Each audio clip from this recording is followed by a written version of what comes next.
데살로니가전서 5장 18절 말씀 제가 읽을 때 함께 하나님 말씀을 듣겠습니다. 범사에 감사하라. 이것이 그리스도 예수 안에서 너희를 향하신 하나님의 뜻이니라. 아멘. 오늘은 추수감사 주일입니다. 기독교는 여러 가지 말로 표현할 수 있지만 감사의 종교라고 저는 표현할 수 있을 것이라 생각합니다. 우리에게 베푸신 하나님의 사랑과 은혜를 인정하고 그래서 감사하는 것이 우리의 믿음에 있어서 가장 중요한 부분이라는 것입니다. 그래서 오늘 본문을 보면 범사에 감사하라라고 하나님께서 말씀하시는 것을 볼 수 있습니다. 이것이 바로 그리스도 예수 안에서 우리들을 향하신, 그 은혜로 구원한 우리들을 향하신 하나님의 뜻이라고 분명히 말씀하고 있습니다. 범사는 모든 일을 말하는 것입니다. 감사의 조건이 있기 때문에, 다시 말해서 내가 생각할 때 이것은 감사하는 일이다 생각되는 일이 있기 때문에 감사하는 것이 아니라 어떠한 환경, 어떠한 상황, 어떠한 조건 속에서도 감사를 하는 것이 마땅한 모습이라는 겁니다. 감사하지 못하는 사람들을 보면, 신앙생활을 하면서도 잘 감사하지 못하는 사람들을 보면 크게 몇 가지 이유 때문에 그런 모습을 보이는 것 같습니다. 첫째, 자기 주변에서 일어나는 일들에 대해 우연이라고 생각하는 사람들은 감사하지 못합니다. 자, 이런 사람들은 좋은 일이 일어나면 재수가 좋아서 된 것이고 나쁜 일이 일어나면 재수가 나빠서 그렇게 된 것으로 생각을 합니다. 이 말은 다르게 말하면 사람이 자신의 삶에 대해 알지 못하는 뭔가에 의존하면서 살아가는 모습을 보인다는 겁니다. 뭔가 알 수 없는 힘이 자신과 세상을 지배하고 있기 때문에 그것 때문에 재수가 좋을 수도 있고 재수가 없을 수도 있다는 생각을 하면서 살아가는 것입니다. 자, 믿지 않는 사람들 중 상당수가 이런 모습을 보입니다. 왜냐하면 모든 사람들에게 본성적으로 종교성이라는 게 있기 때문에 그런 것입니다. 그래서 하나님을 믿지 않는 사람들도 눈에 보이지 않는 뭔가 어떤 힘이 세상과 자신을 조종하고 지배하고 있다는 생각을 하고 있는 것입니다. 그래서 그런 힘들을 이제 사람이 조종할 수 있다고 생각을 하는 사람들이 있습니다. 가장 대표적으로 무속신앙을 가진 사람들입니다. 그래서 점을 치거나 구슬하거나 이제 이런 것들을 통해서 그런 보이지 않는 힘을 조종할 수 있다고 생각을 하는 것입니다. 자, 그런데 신앙생활을 하는 사람들 중에도, 예수님을 믿고 사는 사람들 중에도 의외로 이런 생각을 갖고 살아가는 사람들이 있습니다. 왜냐하면 우리나라의 기본적인 정서가 그런 식으로 형성되어 있기 때문에 그 영향을 받으면서 살아왔고 신앙생활을 하면서도 그 영향에서 완전히 벗어나지 못하고 있기 때문에 그런 겁니다. 그래서 신앙생활을 하고 있는데 아침에 뭘 보면 재수가 좋고 뭘 보면 재수가 없고 심지어는 연초가 되면 사주를 보고 점을 치러 다니는 그런 사람들도 있다고 합니다. 전에도 제가 말씀드렸는데 저 부산에서 시내버스를 타고 가다 보니까 무슨 어떤 용한 무슨 무당을 한 명 이렇게 광고하는 광고가 의자에 이렇게 딱 걸려 있었는데 제일 밑에 기독교인 환영 이렇게 적혀 있더라고요. 그런 사람들이 오니까 그런 문구를 적어놨지 않겠습니까? 바로 믿음이 있지만 믿음이 없는 세상 사람들과 별 다를 것 없는 시각과 생각을 갖고 살아가고 있는 것입니다. 이런 생각을 가지면 하나님에 대해 감사하기가 쉽지 않습니다. 좋은 일이든 나쁜 일이든 하나님과 상관없이 자신의 일이 이루어지고 있다고 생각을 할 것이기 때문에 그렇습니다. 자, 그리고 하나님을 무속신앙에서 믿는 그런 신들과 같은 존재로 생각하고 있으면 감사하기가 쉽지가 않습니다. 예전 제가 신앙생활을 처음 시작했을 때 한참 동안 그런 생각을 갖고 살아간 적이 있었습니다. 자, 예배 시간에 저는 이제 주일 한 번도 예배에 빠진 적이 없기 때문에 예배에 빠지진 않았지만 뭔가 이렇게 설교에 집중하지 못하고 딴 생각하고 예배를 성실하게 드리지 못하면 왠지 한 주 내내 재수가 없을 것 같은 그런 생각을 한동안 갖고 살아간 적이 있었습니다. 고등학교 다닐 때, 그 다음에 제가 이제 그런 쪽으로 정확하게 이제 어떤 배움을 얻기 전에는 뭔가 예배를 잘 못 드리면 재수가 없을 것 같고 뭔가 안 좋은 일이 일어날 것 같고 그런 생각이 자꾸만 드는 겁니다. 자, 이렇게 생각을 하면 감사를 할 수는 있는데 자신의 기준에서 좋은 일이라고 생각되는 일들에 대해서만 제한적으로 감사를 하는 모습을 보이게 됩니다. 자, 한번 생각해 보십시오. 살면서 자신이 생각할 때 진짜 좋은 일이라고 생각되는 일들이 얼마나 많이 일어날 것이라고 생각합니까? 특별히 요즘같이 힘들고 어려운 때 그런 일들이 얼마나 나에게, 우리에게 많이 일어날 것이라고 생각합니까? 자, 그렇기 때문에 그런 사람은 범사에 감사할 수가 없는 겁니다. 감사할 거리에 대해서만 감사할 수 있다 생각을 하면 범사에 감사하면서 살아갈 수는 없다는 것입니다. 하나님의 백성들은 자신의 인생에 대해 좀 길게 보는 안목을 가질 필요가 있습니다. 왜냐하면 하나님은 합력하여 선을 이루는 그런 방향으로 우리의 삶을 인도하고 계시는 분이시기 때문입니다. 결국에는 하나님의 수준에서, 하나님의 기준에서 잘 되도록 하는 것이 우리를 향한 하나님의 궁극적인 계획이라는 겁니다. 자, 그렇게 하나님께서 당신의 계획대로 일을 이뤄나가는 과정에서 그 당시 우리의 수준에서 그냥 우리가 보기에 뭔가 좋지 않게 여겨지는 일들이 일어날 수도 있는 겁니다. 하나님의 일에는 관심이 없고 세상적인 기준으로 가득 차 있는 그런 상황에서 봤을 때 도저히 감사할 수 없는, 오히려 불평, 불만으로 표현될 수 있는 그런 일들이 얼마든지 일어날 수 있다는 것입니다. 언젠가부터 우리나라 프로야구 선수들 중에 미국 메이저리그에 지금 진출한 선수들이 꽤 지금 생기고 있습니다. 자, 그렇게 메이저리그에 진출한 선수들은 우리나라 프로야구에서 나름 이렇게 날고 기는 실력을 인정받는, 속된 말로 우리나라 프로야구를 거의 씹어먹을 정도로 아주 잘하는 그런 선수들입니다. 그런데 그런 선수들이 메이저리그에 진출해서 제대로 적응해서 살아남는 선수들이 몇 명 되지가 않습니다. 그나마도 이제 몇 년 이렇게 활약하는 것 같다가 부상 같은 이유 때문에 제대로 활약하지 못하는 그런 선수들도 꽤 있습니다. 자, 왜 그런가? 그 이유에 대해서 여러 가지로 설명하는 것을 들을 수 있는데, 자, 그중 이제 그렇게 주장하는 사람들이 많습니다. 그 선수들이 어릴 때 이제 러닝, 즉 달리기 훈련과 같은 그런 힘든 기초 체력을 키우기 위한 훈련을 제대로 하지 않았기 때문에 그런 것이다라고 보는 사람들이 의외로 많습니다. 힘드니까 그런 훈련 자꾸 시키면 어린아이들이 그 운동을 안 하려고 하니까 그런 운동은 시키지 않고 계속 기술 위주로만 가르치다 보니까 그러니까 기초적인 부분이 제대로 안 돼 있어서 저 메이저리그에 가서 제대로 적응하지 못하고 살아남지 못하는 것이라고 보는 사람들이 의외로 많다는 겁니다. 실제 그런 것 같습니다. 아이들의 경우 어떤 운동을 하나 시키는데 계속 달리기만 시키고 계속 어떤 그런 체력 훈련만 시키면 재미없다고 안 하려고 하는 애들이 엄청나게 실제 많다고 합니다.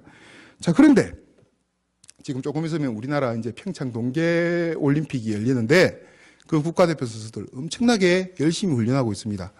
그런 국가대표 선수들이 훈련하는 그 장면들을 한 번씩 이제 TV나 이런 것들을 통해서 보게 되는데 그런 것들을 보면 엄청나게 힘들게 체력 훈련을 시키는 것을 볼 수 있습니다.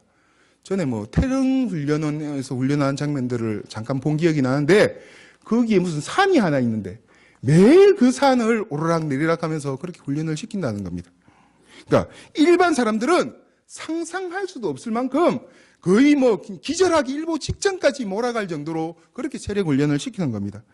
자, 그런데 이런 체력 훈련이 힘들다고 그 훈련소에서 나가는 국가대표들은 거의 없습니다. 왜냐하면 관점과 시각이 달라졌기 때문에 그런 겁니다. 자, 어린아이들, 초등학생의 입장에서는 계속 체력 훈련만 시키면 그걸 이해하지를 못하는 겁니다. 왜 그렇게 시키는가? 그게 뭐 중요하다고 그렇게 시키는가? 이해하지 못하니까 불평과 불만만 가지는 겁니다. 자, 그런데 국가대표 정도가 되면 왜 그런 훈련을 해야 하는지를 충분히 이해를 하는 겁니다. 이게 얼마나 중요한지를 아는 겁니다. 이게 제대로 돼야지만 내가 경기에서 이길 수 있고 메달을 딸 수 있다는 확신이 있으니까 힘든 훈련을 시켜도 그걸 다 받아들이고 묵묵하게 수행을 해내는 겁니다. 자, 하나님께서 우리를 향한 당신의 계획을 이뤄가는 과정에서 그렇게 행하시는 일들에 대해 우리가 수준이 떨어져서, 우리가 지혜가 부족해서 우리의 수준에서 이해하지 못하는 일들이 일어나게 되는 겁니다. 그렇기 때문에 범사에 감사라는 말은 다르게 보면 우리의 믿음이 그 하나님이 하시는 일들을 이해할 수 있을 만큼 건강하게 자라 하나님의 관점에서 하나님의 마음으로 이해하는 수준으로 자라라는 의미의 말일 수도 있다고 저는 생각을 합니다. 우리가 우리의 삶의 영역에서 어떤 일들로 감사하는지를 보면 우리의 믿음의 수준이 얼마나 자라 있는지를 알 수도 있게 된다는 겁니다. 결국 우리가 범사에 감사하는 사람이 되기 위해서 가장 필요한 것은 하나님에 대해, 그리고 하나님의 약속에 대해 분명한 신뢰와 믿음을 가지는 것이라고 생각을 합니다. 하박국 선지자는 비록 무화과 나무가 무성치 못하며 포도나무에 열매가 없으며 감람나무에 소출이 없으며 밭에 먹을 것이 없으며 우리의 양이 없으며 외양간에 소가 없을지라도 나는 여호와로 말미암아 즐거워하며 나의 구원의 하나님으로 말미암아 기뻐하리라라고 고백을 합니다. 현실적으로 감사할 조건이 없음에도 불구하고 감사하는 겁니다. 왜냐하면 하박국 선지자에게는 하나님께서 자신에게 주신 약속에 대한 절대적인 신뢰가 있기 때문에 그런 고백을 할 수 있었던 것입니다. 가깝게 지내면서 살아가야 할 사람에 대해 신뢰하지 못하는 마음을 가지면 그 자체로 이미 불행한 모습이라고 할 수 있을 것입니다. 자, 한번 생각해 보십시오. 부부간에 서로를 신뢰하지 못하는 마음을 가지고 살아간다고 한번 생각을 해 보십시오. 부모 자식 간에 그렇게 서로를 믿지 못하고 살아간다고 한번 생각해 보십시오. 얼마나 힘들겠습니까? 무슨 일이 일어나지 않더라도 그 자체로 이미 힘들고 불행한 삶을 살아가는 모습일 수밖에 없는 것입니다. 우리가 가장 가까이 하면서 지내야 될 분은 하나님이십니다. 그리고 가장 의지해야 할 분도 하나님이십니다. 그런데 왜 우리는 하나님을 가까이 하기보다 세상의 어떤 사람이나 세상의 어떤 것을 더 가까이 하며, 그래서 어떤 일이 일어나면 하나님보다 그 세상의 것들을 먼저 의지하려는 마음을 자꾸 가지는 걸까요? 그것은 바로 하나님에 대해 신뢰가 약하기 때문에 그런 겁니다. 하나님에 대해 우리를 사랑하시고 그래서 우리의 필요를 아시고 채우시는 분, 그리고 우리를 가장 잘되게 하실 분이라는 온전한 신뢰의 마음을 가지고 있으면 우리가 어떤 일이 있을 때 가장 먼저 하나님을 찾게 될 것이고 하나님이 원하는 방법으로 그 일을 해결하려고 할 겁니다. 그러나 세상의 것을 하나님보다 더 신뢰하고 있기 때문에 자기가 더 신뢰하는 것을 먼저 찾게 되는 겁니다. 그것을 먼저 의지하려고 하게 된다는 겁니다. 본성상 그렇게 될 수밖에 없는 겁니다. 자, 또 우리가 범사에 감사하지 못하는 이유는 모든 일을 다 자기의 힘으로 했다고 생각을 하기 때문이라고 저는 생각합니다. 내가 열심히 일해서 내 노력으로 돈을 벌었고 내가 열심히 힘을 써서 어떤 일이 이루어졌다고 생각하기 때문에 감사할 필요를 느끼지 못하는 겁니다. 이것은 뭐 더 이상 설명할 필요가 없습니다. 자신이 자신의 힘으로 모든 일을 다 한다고 생각하는 사람에게는 하나님의 사랑과 은혜라는 말은 아무런 의미가 없는 말일 것이기 때문입니다. 그런데 의외로 신앙생활을 하면서도 이런 생각을 갖고 살아가는 사람들이 있는 것 같습니다. 하나님을 우리의 삶을 인도하시는 살아계신 분으로 인식하지 않으면 신앙생활을 하면서도 이런 생각을 하면서 살아가게 되는 겁니다. 다시 말해 하나님이란 존재에 대해서 실제가 아닌 하나의 관념으로만 그렇게 존재하게 만드는 그런 삶을 살아가게 된다는 겁니다. 하나님을 믿는다는 것은 그 하나님에 대해 지금도 살아계신 분으로 믿는 것을 말하는 것입니다. 그게 바로 출발입니다. 다시 말해 지금도 살아계셔서 지금도 나와 함께 하시는 하나님을 의식하면서 그렇게 살아가는 것이 믿음을 갖고 살아간다는 말의 의미라는 겁니다. 그리고 이 하나님의 살아계심에 대한 의식의 정도가 점점 깊어지는 것. 그래서 항상 가까이 하고 동행하고 그분을 의지하면서 살아가는 그것이 바로 우리의 믿음이 점점 자라가는 모습이라고 할 수가 있는 것입니다. 자, 그런 마음을 가질 때 우리가 범사에 감사하면서 살아갈 수 있는 겁니다. 하나님을 의식을 하니까 하나님이 하시는 일들도 의식이 되는 겁니다. 우리의 삶에 어떻게 관여하고 계시는지, 우리의 삶을 어떻게 이루어가고 계시는지 그 마음으로 우리가 우리의 삶을 보게 되고 그 결과 감사할 수 있게 된다는 것입니다. 자, 그러면 우리가 범사에 감사하는 마음을 가지면 구체적으로 우리에게 어떤 유익이 있을까요? 자, 먼저 그런 마음을 가질 때 우리가 하나님께 영광을 돌리는 삶을 온전히 살아갈 수 있게 됩니다. 하나님은 우리를 통해서 영광을 받기 원하십니다. 그런데 우리가 하나님께 영광을 돌리기 위해서 감사가 반드시 필요한 것입니다. 범사에 감사하는 마음이 있을 때 하나님께 영광을 돌리는 삶을 살아갈 수 있게 된다는 겁니다. 하나님께서는 감사로 제사를 드리는 자가 나를 영화롭게 하나니 그 행위를 옳게 하는 자에게 내가 하나님의 구원을 보이리라 라고 말씀을 하십니다. 하나님께서는 우리의 감사하는 모습을 통해 영광을 받으실 것이라고 친히 말씀을 하신 것입니다. 자, 우리가 지금 예배를 드리고 있는데 이 예배 자체가 하나님께 감사하는 시간입니다. 은혜로 우리를 구원한 것에 대한 감사, 그리고 선한 계획 가운데 우리의 삶을 인도하고 계시는 것에 대한 감사를 일정한 형식을 갖춰서 표현하는 것이 바로 예배라고 할 수가 있기 때문입니다. 그렇기 때문에 진정으로 하나님에 대해 감사하는 마음을 가진 사람이 온전한 예배, 즉 하나님이 기뻐하시는 예배를 드릴 수가 있는 것입니다. 자, 그리고 하나님의 은혜에 대해 감사하는 마음을 가져야 고민하지 않고 또 갈등하지 않고 하나님의 뜻대로 살아갈 수가 있습니다. 감사하는 마음을 가지는 것은 그 대상에 대해 고마워하는 마음을 가진다는 것을 의미하는 말이기도 하지만 더 나아가 그 대상에 대해 신뢰하는 마음을 가지는 것이고, 자, 그런 신뢰하는 마음을 가지면 의심하지 않고 기대하는 마음을 가지고 그 대상이 원하는 대로 살아갈 수가 있습니다.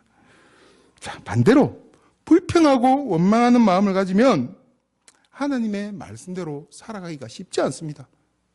의심이 되니까, 불안하니까 그렇게 살아가는 것이 잘 받아들여지지가 않는 것입니다. 내 방식대로. 또 사람들이 그렇게 살면 좋다고 말하는 그 세상의 방식대로 결국 살아가게 되는 겁니다. 저 그렇게 살아가는데 어떻게 하나님의 영광을 드러내는 삶을 살아갈 수가 있겠습니까? 누가복음 17장을 보면 예수님께서 10명의 문둥병자를 고쳐주셨을 때 그중 한 명만 돌아와서 감사하는 것을 보고 이렇게 말씀하시는 것을 볼 수 있습니다. 이 이방인 외에는 하나님께 영광을 돌리러 돌아온 자가 없느냐라고 말입니다. 받은 은혜에 대해 감사하지 못한 사람들에 대해 예수님께서 한탄하는 그런 모습을 보이신 것입니다. 우리가 감사할 때 하나님께서 영광을 받으실 수 있다는 사실을 분명히 기억하시기 바랍니다. 자, 그리고 감사는 현실적으로도 우리를 행복하게 살아가도록 만들어줍니다. 감사하는 사람에게 하나님께서 주시는 복이라는 것을 빼고서라도 사람은 기본적으로 감사하는 마음을 갖고 있을 때 행복하게 살아갈 수 있는 존재이기 때문에 그런 겁니다. 감사할 줄 아는 사람은 어떤 환경 속에서도 기대와 소망을 갖고 살아갈 수 있을 것입니다. 그러니까 행복한 삶을 살아갈 수 있는 겁니다. 그러나 불평하고 원망하는 사람은 아무리 좋은 환경 속에서라도 불평거리를 찾아냅니다. 불만거리를 찾아냅니다. 계속 투덜거립니다. 주변에 그런 사람들 있을 겁니다. 똑같은 상황 속에서도 유독 불평, 불만이 많은 사람들. 그 사람들은 어떤 상황 속에서도 행복하게 살아갈 가능성이 적어지는 겁니다. 직장에서도 감사할 줄 아는 사람이 행복한 직장 생활을 하게 됩니다.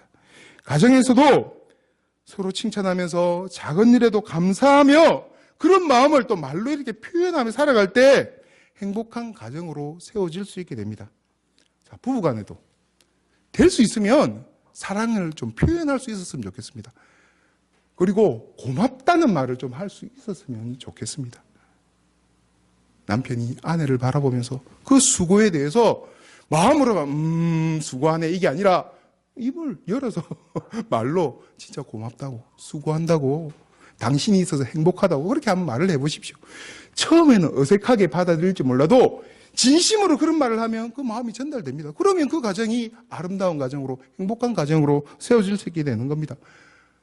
부모와 자식 간에도 마찬가지입니다. 뭐 자식들한테는 그렇게 뭐 말하도록 하는 게 쉽지 않은 일일 수 있기 때문에 부모가 먼저 자식에게 네가 내 아들이라서, 네가 내 딸이라서 너무너무 감사하다, 그렇게 한번 말을 해보십시오. 애들이 뭐 처음에는 장난치나 어색하게 그렇게 생각하고 받아들일지 몰라도 진심으로 그 말을 하면 애들도 그 마음을 받아들입니다. 그리고 그 부모에 대해, 그렇게 말하는 부모에 대해 진짜 감사하는 마음, 사랑하는 마음을 갖게 될 것이라고 생각합니다. 자, 그리고 교회 안에서도 성도들 간에 서로 감사하는 마음을 가질 수 있었으면 좋겠습니다. 목사는 성도들을 바라보면서 감사하는 마음을 가지고, 또 성도들은 목사를 바라보면서 감사하는 마음을 가지고, 또 성도들끼리 서로를 바라보면서 감사하는 마음을 가지는 것이 중요하다는 것입니다. 그렇게 서로를 바라볼 때 얼마나 이 교회가 따뜻한 교회가 되겠습니까? 그 마음 하나만으로도 이미 그 교회는 행복하게 세워져 있는 교회일 수 있다고 저는 생각합니다. 자, 그리고 그런 마음으로 목사를 바라보고 예배를 드릴 때 얼마나 그 예배가 은혜가 되겠습니까? 자, 그리고 감사는 육체적으로도 건강한 삶을 살아가게 해줍니다.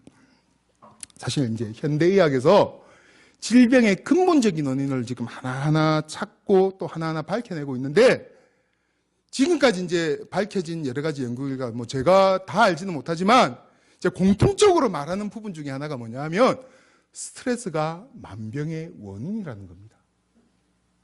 우리 몸에 나타나는 여러 가지 그런 이제 병들이 있는데, 사실 그 원인을 하나하나 추적해 들어가 보면 근본적인 원인으로 작용하는 것이 스트레스라고 그렇게 말하는 학자들이 많다는 겁니다.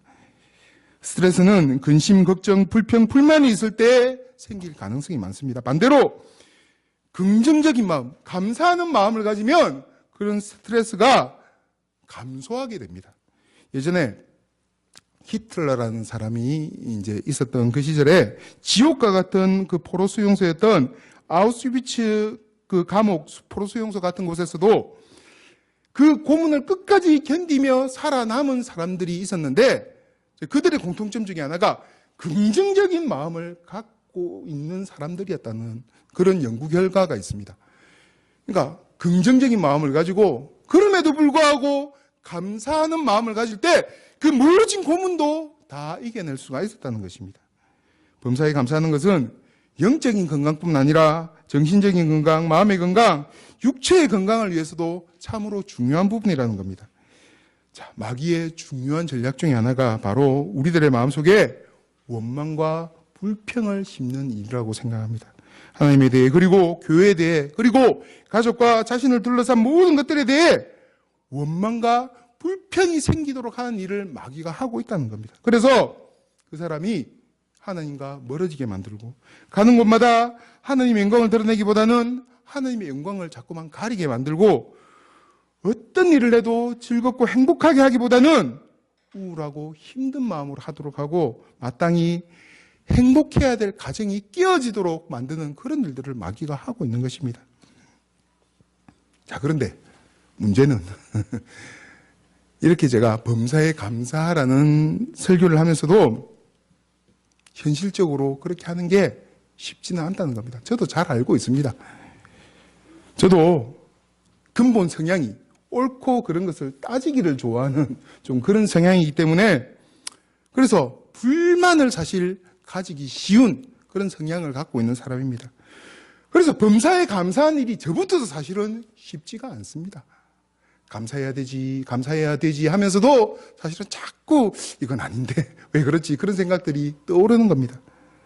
자, 그러나 범사에 감사하는 것이 저와 여러분들에게 하나님께서 간절히 원하는 모습이라는 것을 알고 있기 때문에 이렇게 설교를 하는 것입니다. 저도 제 스스로 그렇게 다짐을 하는 겁니다.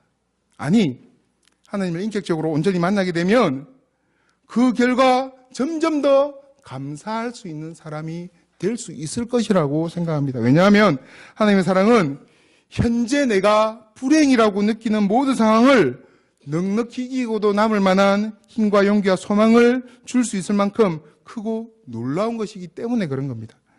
실제 하나님을 인격적으로 온전히 만난 사람이 자신의 상황을 극복하고 감사의 아이콘이 된 경우를 사실 종종 볼 수 있습니다. 조금 옛날 찬양이기 때문에 지금 저기 중학생들, 고등학생들 또 저기 아은이 잘 모를 수 있을지 모르지만 한때 참으로 유명하고 많이 우리가 불렀던 그 이름, 나, 이런 찬양의 가사를 지은 송명이라는 시인이 있습니다. 송명이. 자, 이분은 의사의 실수로 태어날 때 의사가 이제 뇌를 잘못 건드려서 뇌성마비를 가지고 태어난 겁니다. 실제 사진이나 동영상이나 이런 통해서 본 분들은 그분이 얼마나 상태가 이렇게 안 좋은지 알 수 있습니다. 말도 제대로 못합니다. 손으로 글도 못 씁니다. 완전히 몸이 이런 식으로 쪼그라들어가지고 저래가지고 어떻게 살아갈 수 있나 싶을 정도로 참으로 이제 그런 깊은 그런 육신적인 그런 연약함을 갖고 있는 분입니다. 사실 그분도 그것 때문에 자신이 그렇게 태어났다는 것 때문에 엄청난 불평, 불만, 아니 세상에 대한 원망으로 가득 찬 상태에서 오랜 시간을 살았다고 합니다. 그런데 그런 분이 어느 날 이런 시를 쓴 겁니다.